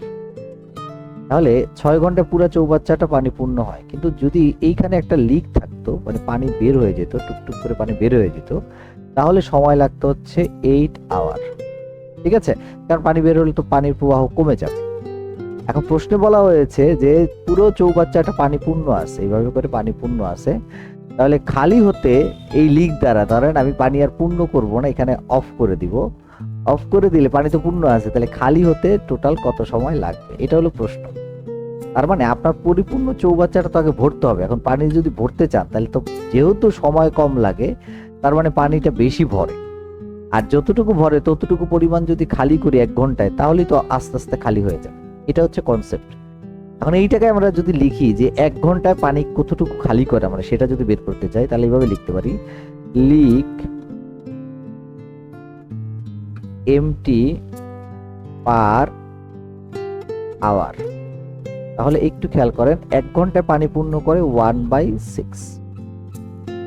আর খালি করে যেহেতু লিক আছে, লিক দিয়ে যদি খালি করে তাহলে 1/8। বাকি যতটুকু থাকে সেটা হচ্ছে পানি পূর্ণ করবে। বাকি যতটুকু থাকবে সেটা কি করবে? পানি পূর্ণ করবে। তাহলে পানি যদি পূর্ণ করে এই দুটো বিয়োগ করলে যা হবে তাই, আর অতটুকুই খালি করবে 1 ঘন্টায়। তাহলে এভাবে যদি আমরা করি তাহলে এদের লসাগু হচ্ছে 24। 6 দ্বারা ভাগ করলে হয় 4 6 24, মাইনাস 8 দ্বারা ভাগ করলে 24 কে 3 হয়, 3 1 3। তাহলে উপরে হচ্ছে 4 থেকে 3 গেলে থাকে 1, আর নিচে 24। তাহলে এই পার্ট মানে এতটুকু অংশ সে 1 ঘন্টায় খালি করবে। তাহলে এবার আমরা কি বলতে পারি, যে টোটাল টাইম রিকোয়ার্ড, মানে টাইম কতটুকু লাগবে।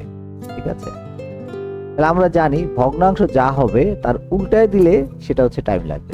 মানে এই যে 1/1 মানে আরো সহজ করে বলি, 24/1 পূর্ণ হয় 1 ঘন্টায়, তাহলে পুরা 24 ভাগটা পূর্ণ হতে তাকে 24 গুণ লাগবে, অর্থাৎ 24 ঘন্টা। তাহলে আমরা এখানে বলতে পারি টোটাল টাইম হচ্ছে 24 আওয়ার্স বা 24 আওয়ার্স। তাহলে এই প্রশ্ন উত্তর হচ্ছে এ। আপনারা চাইলে এটাকে শর্টকাটেও করতে পারবেন। শর্টকাটে যদি করতে চান সেক্ষেত্রে যেটা করতে হবে, দেখেন এখানে দুইটা বিপরীত কাজ, একটা পানি পূর্ণ করে আর একটা হচ্ছে লিক থাকা একটু একটু করে খালি করে। যেহেতু বিপরীত কাজ, সেক্ষেত্রে আমাদের শর্টকাটের ফর্মুলাটা হচ্ছে এরকম, যে এ ইন্টু হচ্ছে বি, আর নিচে হচ্ছে এ মাইনাস হচ্ছে বি। ঠিক আছে, তাহলে এ ইন্টু বি মানে এ হচ্ছে বড়টা, যে কোনো দুইটার একটা দিলে হবে, পজিটিভটা দিবেন, বড়টা দিবেন। তাহলে 8, আর ইন্টু হচ্ছে 6, আর এখানে হবে 8 মাইনাস কত বলেন 6। ঠিক আছে, তাহলে এখান থেকে যদি আমরা লিখি তাহলে 8, আর হচ্ছে 6, আর নিচে হচ্ছে 2, 2 দ্বারা ভাগ করলে হয় 3, 3 8 হচ্ছে 24। তাহলে 24 আওয়ার্স হচ্ছে এই প্রশ্নের উত্তর। এভাবে করে আমরা করতে পারবো, শর্টকাটও করতে পারবো। আপনি চাইলে লিখিত আকারেও করতে পারবেন, লিখিত 2 লাইন করতে পারবেন। আশা করি আপনারা বুঝতে পেরেছেন।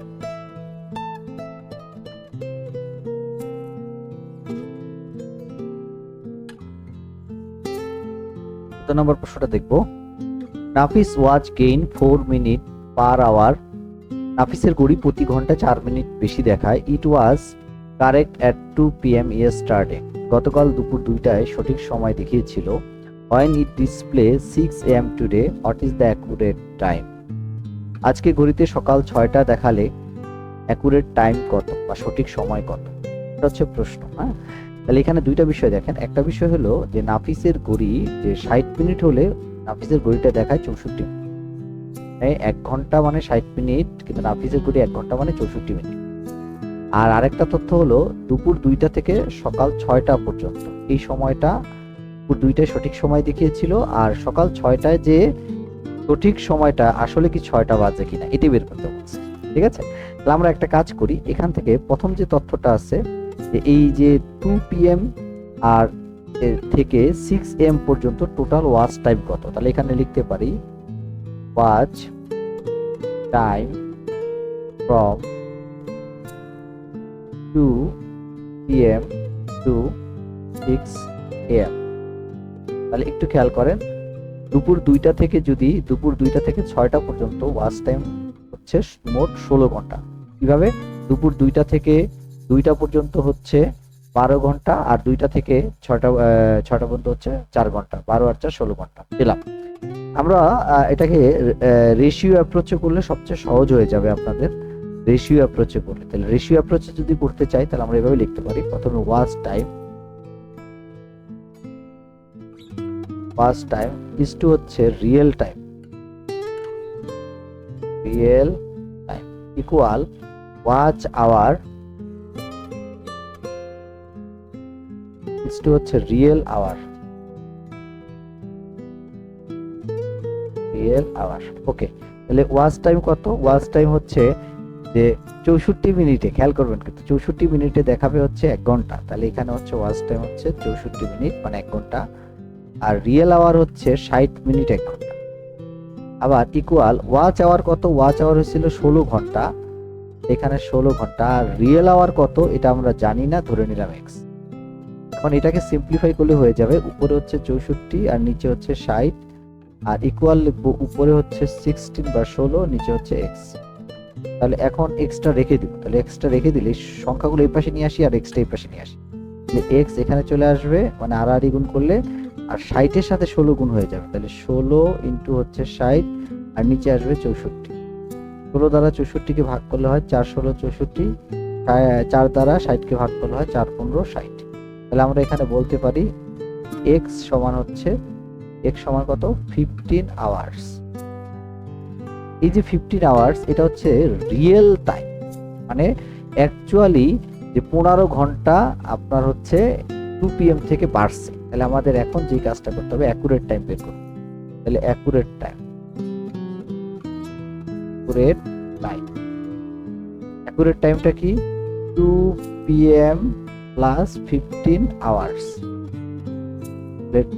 দুইটা থেকে যদি 15 ঘন্টা বাড়ে, দুইটা থেকে 16 ঘন্টা বাড়লে যদি 6টা হয়, তাহলে 1 ঘন্টা কমলে এটা হয়ে যাবে 5টা, তার মানে আমরা বলতে পারি ইকুয়াল হচ্ছে 5 AM। ঠিক আছে, তাহলে অ্যাকুরেট টাইমটা দেখাবে হচ্ছে 5 AM এ। এই প্রশ্ন উত্তর হচ্ছে সি, মানে 5 AM। আপনি চাইলে এটাকে মেন্টালিও সলভ করতে পারেন। কিভাবে, আপনি একটু দেখেন যে 2টা থেকে 2 PM থেকে যদি আপনি 6 AM পর্যন্ত যান, খেয়াল করবেন কিন্তু আপনার টোটাল ওয়াচ টাইম হচ্ছে কত বলেন, ওয়াচ টাইম হচ্ছে 16 hours, total watch time 16 hours. কিন্তু আপনি যদি ভালো করে অবজার্ভ করেন, যেহেতু 64 মিনিটে 1 ঘন্টা হয়, তাহলে 4 মিনিট করে কিন্তু প্রতিবার বেশি দেখাচ্ছে। 16 ঘন্টা যদি হয়, ধরেন 16 ঘন্টা 6 AM, এই 6 AM এ কিন্তু 16 ঘন্টা না। আমি যদি এটাও ধরে নিই, তাহলে এটা আরো 4 মিনিট বাড়তে হবে, কিন্তু এখানে তো 6 AM এর পর থেমে গেছে, তার মানে এইটা অ্যাকচুয়ালি হয়েছিল 15 ঘন্টা। বুঝতে পেরেছেন, অ্যাকচুয়ালি হয়েছিল 15 ঘন্টা, কারণ 6 AM এর পর তো এটা হওয়া উচিত ছিল 6 AM প্লাস 4 মিনিট, কিন্তু 4 মিনিট তো নাই। তার মানে আমি যদি ওইভাবে মেন্টালি সলভ করি, তার মানে এটা 15 ঘন্টা, তাহলে 2 PM থেকে 15 ঘন্টা গেলে এটা হবে অ্যাকচুয়াল টাইম দেখাবে হচ্ছে 5 AM, মানে actual time 5 AM A actual টাইমটা দেখাবে, অ্যাকুরেট টাইম দেখাবে। তাহলে এই হচ্ছে কথা। চলেন সামনে আগাই।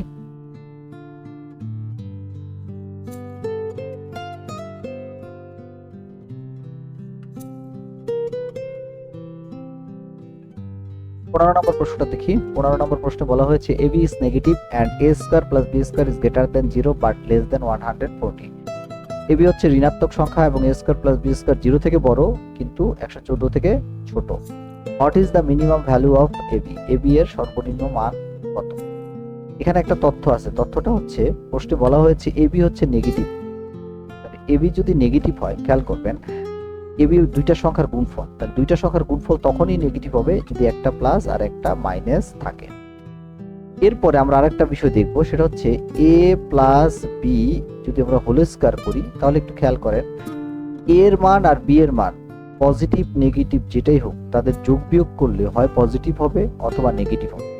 কিন্তু তাদের যদি স্কয়ার করি, পজিটিভের স্কয়ারও পজিটিভ, নেগেটিভের স্কয়ারও পজিটিভ, তার মানে আমরা বলতে পারি এ প্লাস বি হোল স্কোয়ারের মানটা অল টাইম পজিটিভ বা জিরোর সমান।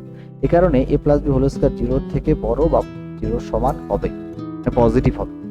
এবার আমরা এটাকে যদি সিম্পলিফাই করি, তাহলে a plus b whole square মানে হচ্ছে a square plus 2ab plus b square আর গ্রেটার দেন ইকুয়াল হচ্ছে 0। আর এখান থেকে আমরা 2abটা রেখে দিলে এ স্কোয়ার প্লাস বি স্কোয়ারটা এই পাশে গেলে মাইনাস হয়ে যাবে, মাইনাস এ স্কোয়ার প্লাস হচ্ছে বি স্কোয়ার। এরপরে আমরা যেটা করব এবিটা রেখে দিব গ্রেটার দেন ইকুয়াল, আর এখানে মাইনাস উপরে হবে a square plus b square divided by 2। এবার দেখেন প্রশ্নে বলেছে যে a square plus b square 0 থেকে বড়, ওকে ফাইন, কিন্তু 114 থেকে ছোট। তার মানে আমরা সহজে বলতে পারি যে এ স্কয়ার প্লাস বি স্কয়ারের মানটা 1 থেকে 113 এর মধ্যে হবে। কিন্তু আমরা যদি 114ই ধরি, তাহলে এক পরে কমাই দিব, মানে হ্যাঁ, তাহলে 114 যদি ধরি, তাহলে এইটা হবে এবি গ্রেটার দেন ইকুয়াল করে হচ্ছে মাইনাস 114 ডিভাইডেড বাই 2। সহজে বলতে পারি এবি গ্রেটার দেন ইকুয়াল হচ্ছে মাইনাস 57। কিন্তু এটা তো -57 না। কেন? আপনি যদি এখানে, এটা তো 114 ধরছি, অ্যাকচুয়ালি তো প্রশ্নে বলছে যে এটা হবে 0 থেকে, খেয়াল করবেন কিন্তু 0 থেকে বড়, a বড় a square plus b square, আর 114 থেকে ছোট, সরি এটা,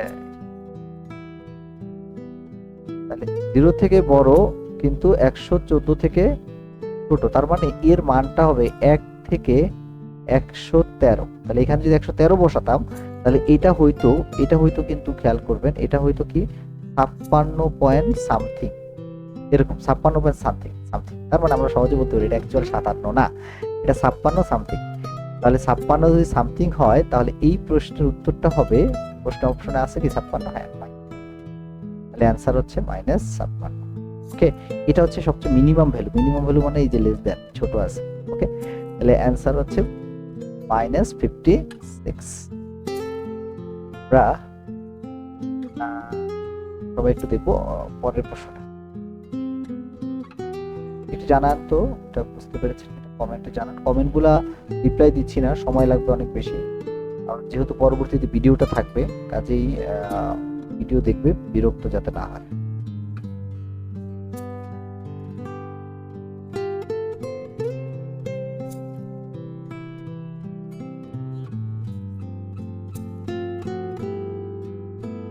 16 নম্বর প্রশ্ন দেখি। If positive integer m and n satisfied m plus n less than 10, how many distinct values can m and assume?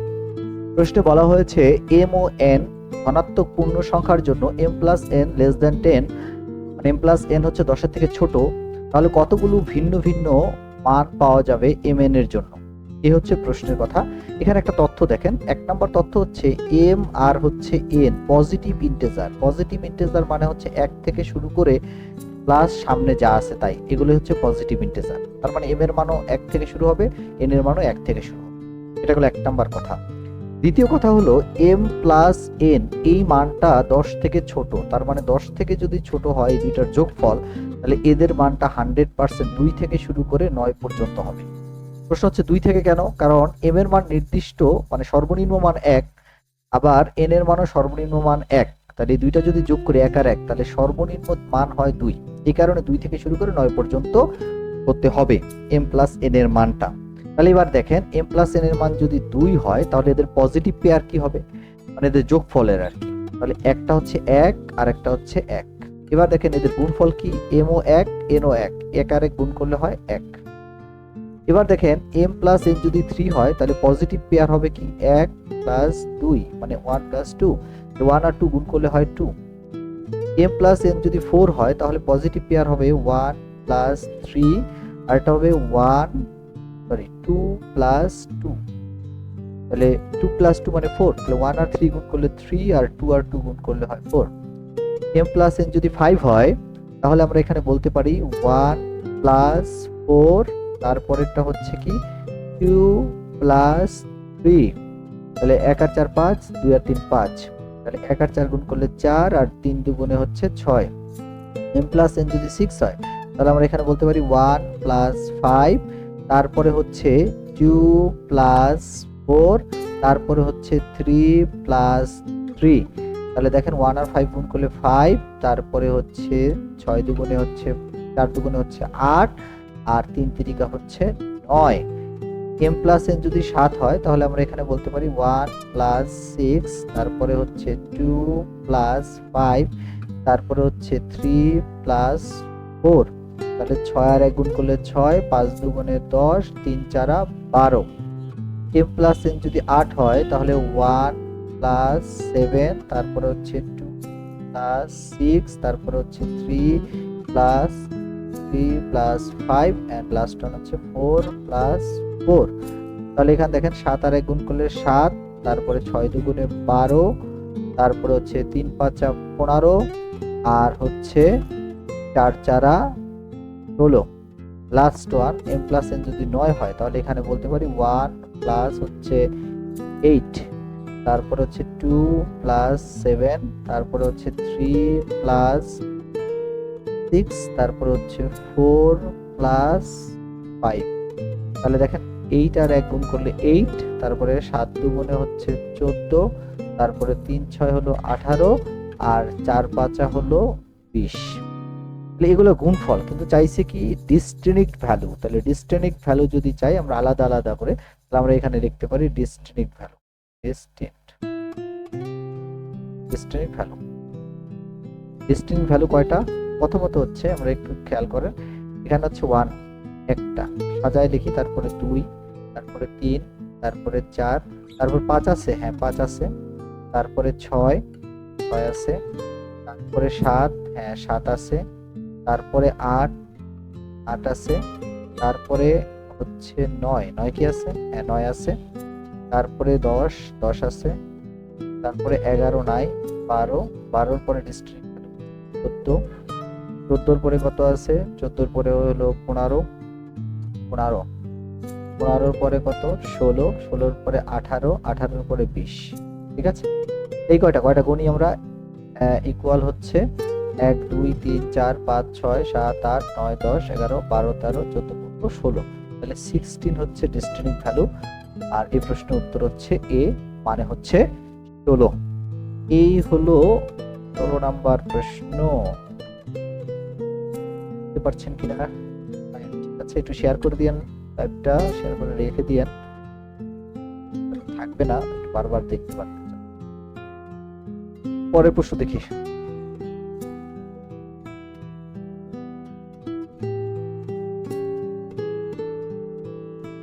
17 নম্বর প্রশ্ন দেখবো, find the smallest positive integer that lives reminder 3 when divided by 7, reminder 4 when divided by 9, reminder 8 when divided by 11। প্রশ্নে বলা হয়েছে এমন একটা ক্ষুদ্রতম ধনাত্মক পূর্ণ সংখ্যা বের করো যাকে 7 দ্বারা ভাগ করলে 3 অবশিষ্ট থাকে, 9 দ্বারা ভাগ করলে 4 অবশিষ্ট থাকে, 11 দ্বারা ভাগ করলে 8 অবশিষ্ট থাকে। এই অঙ্কটা সলভ করার জন্য সবচেয়ে বেস্ট যে অ্যাপ্রোচ সেটা হচ্ছে অপশন টেস্ট। তাহলে আমরা অপশন টেস্ট করি। প্রথমে হচ্ছে 256, এই যে 256 একে আমরা ভাগ দিব হচ্ছে 7 দ্বারা। 7 দ্বারা ভাগ করলে 3 7 হচ্ছে 21, তাহলে এখানে 3 7 21, তাহলে 25 থেকে 21 গেলে থাকে হচ্ছে 4 আর 6 46, তাহলে আমরা বলতে পারি 6 7 42, 46 থেকে 42 গেলে থাকে হচ্ছে 4, তাহলে এখানে রিমাইন্ডার থাকে হচ্ছে 4। কিন্তু আমার এখানে বলছে রিমাইন্ডার থাকতে হবে 3, কাজে এটা শর্ত মিলে না, এই প্রশ্নের উত্তর 256 হবেই না। বাকিগুলো টেস্ট করার কোনো দরকার নাই। এবার আসেন অপশন নাম্বার বি টেস্ট করব, 283। তাহলে 283 কে আমরা 7 দ্বারা ভাগ করব। 7 দ্বারা ভাগ করলে হয় 3 7 21, 4 7 28, তাহলে আর এখানে কিছু নাই, তার মানে এখানে 0 আর রিমাইন্ডার এক্সট্রা থাকে 3, তাহলে আমরা এখানে বলতে পারি রিমাইন্ডার হচ্ছে 3। তাহলে এই প্রশ্নের প্রথমটা হচ্ছে রিমাইন্ডার 3 মিলে গেছে। এবার টেস্ট করব দ্বিতীয়টা হচ্ছে 9 দ্বারা ভাগ করব। তাহলে 283 ডিভাইডেড বাই হচ্ছে 9, তাহলে 283 কে 9 দ্বারা ভাগ করলে হয় 3 নং 27, তাহলে 28 থেকে 27 গেলে থাকে 1 1 আর 3 হচ্ছে 13, 9 একে 9, 13 থেকে 9 গেলে রিমাইন্ডার হচ্ছে 4, তাহলে এটারও মিলে গেছে। তারপরেরটা দেখেন 283, এবার 11 দ্বারা ভাগ করব। 11 দ্বারা ভাগ করে দেখবো শর্ত মিলে কিনা। তাহলে 11 দুগুণে হচ্ছে 22, আর 28 থেকে 22 গেলে থাকে 6 6 আর 3 63, 5 11 55, হ্যাঁ 5 11 55, তাহলে 5 11 যদি 55 হয়, 63 থেকে 55 গেলে রিমাইন্ডার থাকে 8। তাহলে আমরা দেখতে পারলাম যে 283 সবগুলো অপশনই মিলে গেছে, সবগুলা শর্ত মিলে গেছে, সরি। তাহলে এই কারণে অপশন নাম্বার বি হচ্ছে এই প্রশ্নের উত্তর। এটা হচ্ছে উত্তর। এগুলার এই প্রশ্নগুলা এটা এই যে থিওরিটা, এটাকে বলা হয় CRT theory, Chinese reminder theory বলা হয় এটাকে, সিআরটি থিওরি। চাইনিজরা এটা মূলত করে। এটার অল্টারনেটিভ অনেক নিয়ম আছে, অনেক বড় হবে, তো অপশন টেস্টটা এটাই হলো বেস্ট। সামনে যাই, পরের প্রশ্নটা দেখি।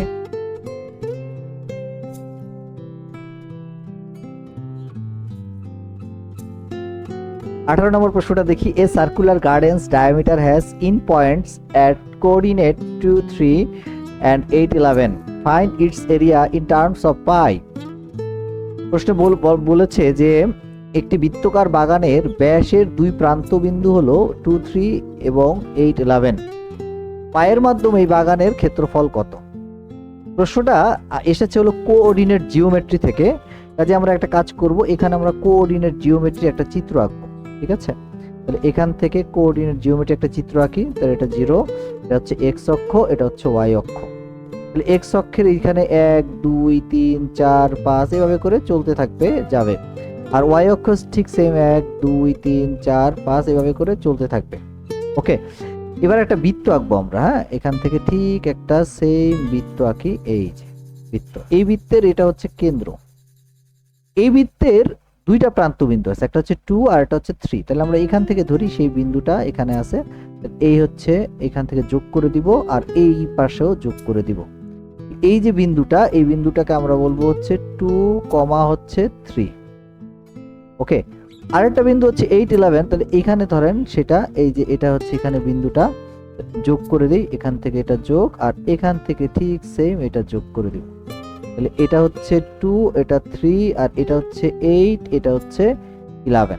ঠিক আছে, এখন দেখেন, এখন এখান থেকে যদি দুইটা প্রান্তবিন্দু যোগ করি, যোগ করলে যেটা পাবো সেটা হচ্ছে ডায়ামিটার, ডায়ামিটার বা ব্যাস। কিন্তু আমাদের প্রশ্নে চেয়েছে ক্ষেত্রফল, মানে এই যে পুরো বৃত্তটা, এই বৃত্তটার ক্ষেত্রফল। তো ক্ষেত্রফল করার জন্য আমাদের দরকার হচ্ছে ব্যাসার্ধের মান বা আর এর মান। তাহলে ব্যাস আগে বের করতে হবে এই কোঅর্ডিনেট জিওমেট্রি থেকে, তারপরে আমরা ব্যাসার্ধেতে যাব। ঠিক আছে, তাহলে ব্যাসের সূত্রটা কি? ব্যাসের সূত্রটা হচ্ছে ডি সমান, তার আগে আরেকটা কথা বলে নেই, এই যে 2 আর 3 এই যে বিন্দুগুলো, এই বিন্দুগুলোকে আমরা এভাবে লিখি x1, হচ্ছে y1, মানে বিন্দুগুলোর নাম। আর এইখানে বিন্দু হচ্ছে 8 11, তাহলে এটাকে আমরা লিখি হলো x2, হচ্ছে y2। তার মানে x2 হচ্ছে 8 আর x1 হচ্ছে 2, আবার ঠিক সেম y2 মানে 11, y1 হচ্ছে 3। তাহলে এখানে ডায়ামিটারের ফর্মুলাটা হচ্ছে এরকম, ঠিক এরকম, যে x2 বিন্দু মাইনাস x1 বিন্দু তার স্কয়ার প্লাস y2 বিন্দু মাইনাস y1 বিন্দু তার স্কয়ার। ঠিক আছে, তাহলে এবার আপনারা দেখেন, তাহলে x2 বিন্দু কত? x2 হচ্ছে 8 মাইনাস x1 কত? x1 হচ্ছে 2 তার স্কয়ার, ঠিক সেম, প্লাস y2 কত? y2 হচ্ছে 11 মাইনাস y1 কত? y1 হচ্ছে 3 তার স্কয়ার। তো এইভাবে যদি আমরা ক্যালকুলেশন করি, ক্যালকুলেশন করলে এটা 6 এর স্কয়ার প্লাস হচ্ছে এটা হলো 8 এর স্কয়ার। তাহলে 6 6 হলো 36 প্লাস হচ্ছে 8 8 64। তাহলে এখানে বলতে পারি রুট ওভার হচ্ছে 100 ইকুয়াল হচ্ছে 10। তাহলে 10 এর বর্গমূল হচ্ছে 10, তাহলে 100 এর বর্গমূল হচ্ছে 10। তাহলে এখানে ডায়ামিটার মানে কত? ডায়ামিটারের মান হচ্ছে 10। তাহলে ডায়ামিটার যদি 10 হয়, কিন্তু আমাদের দরকার হচ্ছে কি বলেন? ক্ষেত্রফল। তাহলে আমরা এখানে বলতে পারি আর সমান হচ্ছে 10 এর অর্ধেক, তাহলে 10/2 ইকুয়াল হচ্ছে 5। তাহলে এরিয়া যদি বের করতে চাই, তাহলে এরিয়া সমান আমরা জানি পাই আর স্কয়ার। তাহলে এখানে হচ্ছে পাই, আর এর মান হচ্ছে 5 তার স্কয়ার, আর এখানে বলতে পারি 5 5 25 25 আর হচ্ছে পাই। তাহলে এই প্রশ্নের উত্তর হচ্ছে 25 পাই, মানে 25 পাই। কারণ আপনি চাইলে এটাকে আরো ফাস্ট করতে পারবেন। সেটা কিভাবে? সেটা হচ্ছে সমকোণী ত্রিভুজের মাধ্যমে করতে পারবেন। খেয়াল করেন কিভাবে। এই যে বিন্দুগুলো আছে, একটু দেখি আমরা, এখানে বিন্দুগুলো আছে, বিন্দু আছে কি? একটা হচ্ছে 8 আর আরেকটা হচ্ছে 2, প্রথম বিন্দুগুলো। তাহলে বিয়োগ করলে এখানে দাঁড়াবে 6। আরেকটা হচ্ছে 11 মাইনাস হচ্ছে 3, তাহলে 11 থেকে 3 গেলে থাকে 8। তাহলে এবার রেশিও করবো আমরা। হ্যাঁ, রেশিও করলেই বের হয়ে যাবে। তাহলে আমরা সমকোণী ত্রিভুজের রেশিও জানি, একটা হচ্ছে 6, একটা কি বলেন 8, তাহলে অপরটা বাহু হয়ে যাবে 10। তাহলে অটোমেটিক্যালি আমরা বলতে পারি যে এই যে 10, এই 10টা হচ্ছে অপর বাহু, মানে হচ্ছে ব্যাস। তাহলে 10 যদি হয়, তাহলে 10 এর অর্ধেক কত বলেন? 5। আর তাহলে ক্ষেত্রফলটা আমরা এইভাবে করে বলতে পারি যে হচ্ছে এরিয়া সমান হচ্ছে পাই আর স্কয়ার। তাহলে পাই আর এর মান হচ্ছে তার অর্ধেক স্কয়ার সমান সমান 25 পাই। এটা হচ্ছে চাকরি পরীক্ষা খুব ফাস্ট করার জন্য, আর এগুলো খাতায় লিখে আমরা করতে পারবো। তো আশা করি আপনারা বুঝতে পেরেছেন 18 নম্বরটা। একটু কমেন্ট করে জানায়েন বুঝতে পারছেন কিনা। আমরা পরেরটা যাব, পরের অঙ্কটা দেখি কি বলছে।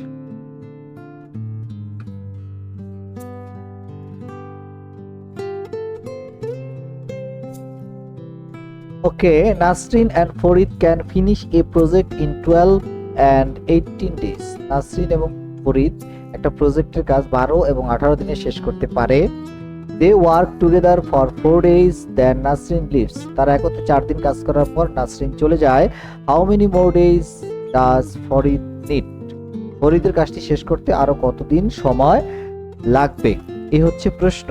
এবার আমরা যে বিষয়টা দেখব সেটা হচ্ছে নাসরিন কাজটা শেষ করে কত দিনে, 12 দিনে। তাহলে একদিনে যদি নাসরিন শেষ করতে চায় তাহলে সেটা হবে 1/12, 12 ভাগের 1 ভাগ।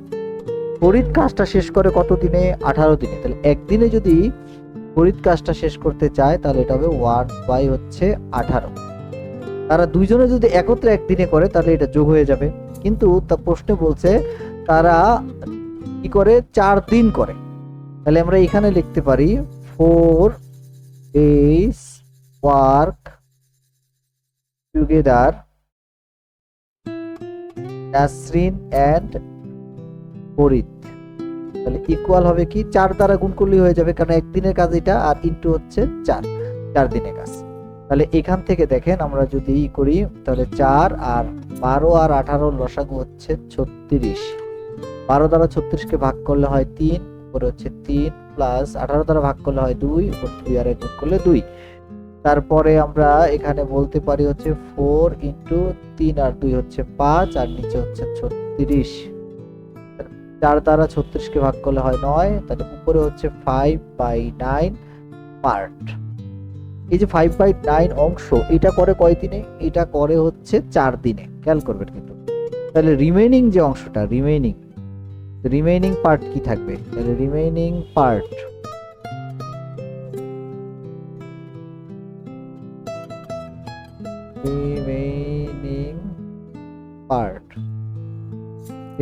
কি 1 হচ্ছে পুরো অংশ, তার থেকে বাদ দিব হচ্ছে 5/9। এটা বিয়োগ করলে হবে 4/9। এই যে 4/9, এই 4/9 হচ্ছে রিমেইনিং পার্ট, ঠিক আছে, মানে বাকি থাকে এই কাজটুকু, 4/9 কাজটুকু করে ফরিদ। তাহলে এবার আপনি একটু খেয়াল করেন, ফরিদ পুরো কাজটা করতে সময় লাগবে কতটুকু, 18 দিন। প্রশ্নই তো বলে দিচ্ছে 18 দিন। তাহলে 18 দিন যদি সম্পূর্ণ কাজ করতে লাগে, তাহলে এই যে 4/9 এটা করতে, এই যে 4/9 এটা করতে কতটুকু সময় লাগবে। তাহলে আমাদের এখানে যেটা লিখতে হবে সেটা হচ্ছে more days need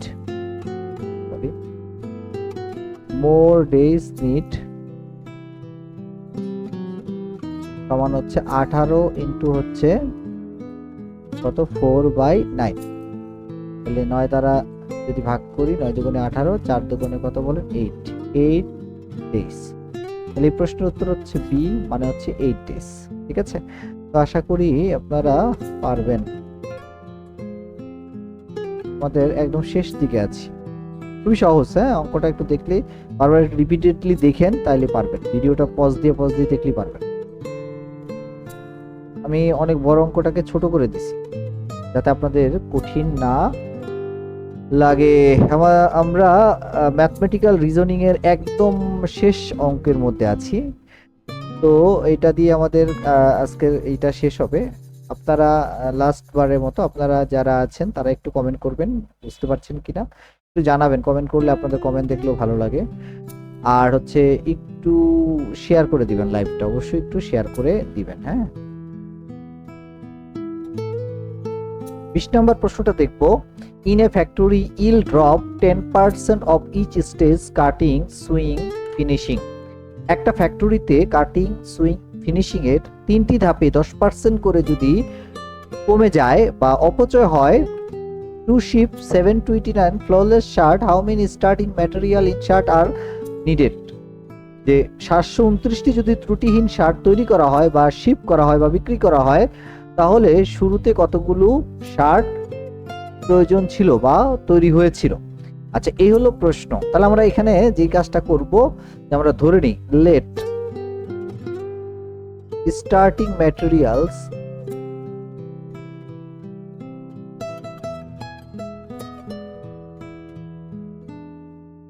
বি সমান হচ্ছে এক্স।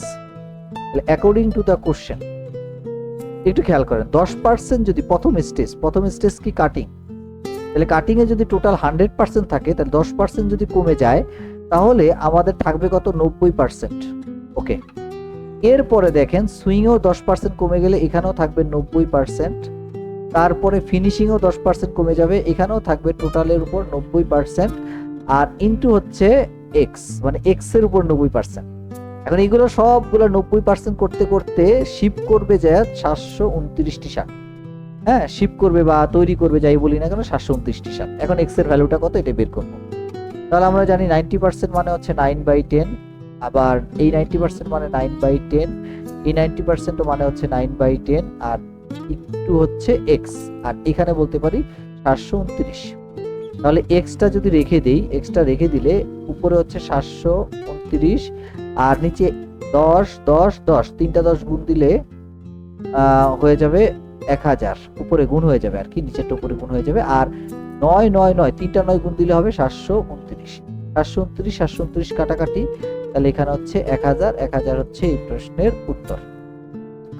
ঠিক আছে, কোনো ঝামেলা নেই এখানে। এই যে নিচেরটা উপরে 729 এর সাথে গুণ হয়ে যাবে, অর্থাৎ 10 10 আর 10 গুণ করলে 1000, 1000 ইন্টু 729, আর 9 9 আর 9, এই তিনটা গুণ করলে হয় 729, কাটাকাটি করলে 1000টি শার্ট ইনিশিয়ালি কি করবে আপনার হচ্ছে প্রয়োজন হবে। তাহলে এই হলো মোটামুটি করে বাংলাদেশ ব্যাংকের 2 দিন আগের অ্যাসিস্ট্যান্ট ডিরেক্টরের প্রশ্ন সমাধান হয়েছে। আগামীকাল আমরা অ্যানালিটিক্যাল অ্যাবিলিটি শেষ করব।